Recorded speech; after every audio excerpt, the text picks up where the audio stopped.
저희가 국가배상법에 있어서 가족의 위자료 별도 하는 법은 만들었지만 근본적인 한계는 헌법에 유신헌법 1에 남아있는 군 피해자들에 대한 어떤 역차별 조항들이 있거든요. 그게 대표적으로 이중배상금지 조항입니다. 그런 조항들을 비롯해서 지금 시대에 맞지 않는 시대 정책에 맞지 않는 조항들을 국민의 합의로 바꿔야 할 때가 됐다라는 생각을 합니다. 오늘 제가 작가님과 감독님 오늘 제가 잘 봤고요. 김한나 여사님 뵀습니다. 그리고 그 헌우 회장이신 윤종성 장군님이신데요. 천안함 조사단장을 하셨던 장군님이십니다. 같이 모셨습니다. 반갑습니다. 별로 많이 안 바뀌셨네요. 대표님 그럼 질문 좀. 예, 가급적이면 아무래도 오늘 이게 보훈의 자리니까 이거 위주로 말씀하시면 어떨까 싶어요. 앞으로 제가 차차 뵐 일은 많을 테니까요. 예. 방금 전에 헌법 개헌 얘기를 하셔서 예.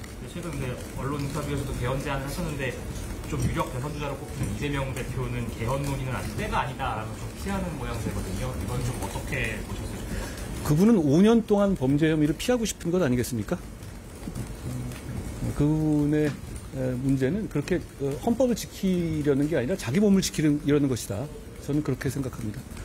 지금 이제 pháp治체제가 모두 바뀌어야 한다는 점을 인식하고 있는 것 같아요. 이재명 대표가 주도했던 29번의 탄핵 시도, 그리고 대통령이 했던 계엄령 선포까지 이런 일을 국민들에게 또 겪게 해드릴 수는 없지 않겠습니까? 저는 그 필요성에서 모두 공감하고 있는 지금이 이걸 해낼 때라고 생각합니다. 그리고 그걸 해내기 위해서는 중요한 임무를 맡은 사람이 희생하는 자세가 반드시 필요하다고 생각합니다. 그러지 않으면 계속 이런 일을 겪게 될 거라고 생각합니다. 어제 선관위 SC 내셨는데 예. 민주당에서는 선관위 흔들기다 이렇게 비판을 했는데 어떻게 생각하시나요? 민주당에게 이걸 묻고 싶습니다. 선관위가 그러면 그렇게 가족 기업처럼 운영되고 어떤 감시로부터 취해법권처럼 도는 것이 자연스럽다는 말인가요? 그래서는 안 됩니다. 저는 이 정도 말씀드리고 싶어요. 선관위의 문제는 선관위를 헌법이 이렇게 독립기관을 만들어준 건 잘하라는 거지 자기들끼리만 즐겁게 지내라고 만든 건 아닙니다. 그렇기 때문에 선관위가 감시의 영역에 포함되어야 된다. 제가 햇빛 안 드는 곳에 곰팡이 핀다고 말씀드렸는데요. 지금 곰팡이가 많이 피어 있습니다. 헌법재판소의 결정이 저는 수긍은 안 갑니다만 현재 헌법재판소의 결정으로 감사권의 범위에 선관위가 벗어나게 돼 있잖아요. 저는 이런 식으로는 국민의 신뢰를 얻을 수 없다고 생각해요. 그러니까 저는 이 pháp治체제를 극복하는 개헌에 있어서 선관위에 대한 개헌도 필요하다고 생각합니다. 선관위의 독립성은 존중하되 선관위에 대한 감시체제, 그러니까 감사원의 감사 범위를 헌법 개정으로 선관위까지 넓히는 등의 방법을 도입해야 된다고 생각합니다. 그리고 선관위 문제는 이런 문제도 있어요.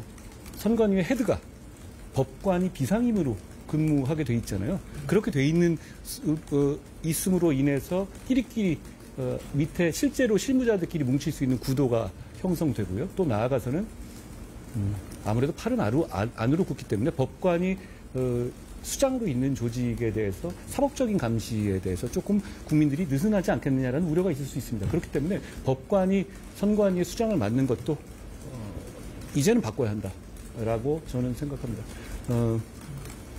저는 선관위에 관해서 장관 때부터 당대표 이르기까지 지속적으로 문제 제기를 해왔습니다. 그런데 제가 정치를 해보니까 선관위에 대해서 적극적으로 공개적으로 문제 제기를 하는 정치인들이 흔치 않습니다. 그 왜 그런지 아시죠? 선관위를 무서워합니다, 정치인들은. 선거법에 관한 유권 해석을 내리고 선거법에 관한 고발을 할 권한이 독점적으로 있기 때문이죠. 그렇지만 저는 문제 제기를 해왔는데요. 제가 문제 제기 해왔던 여러 부분이 반영되면 그나마 나아질 거라고 생각하는 게 첫 번째는 저는 장관 때 수개표 반영 꼭 해야 된다고 했는데 그건 어느 정도 됐습니다. 그리고 당대표와 비상대책위원장 당시에 사전투표에 있어서 선관위 직원의 직접 날인 꼭 필요하다는 주장을 강력하게 했었죠. 그때도 이게 선관위 흔들기냐 이런 식으로 민주당은 주장했던 것 같습니다. 날인하라는 게 왜 선관위 흔들리겠어요? 그렇지 않고요.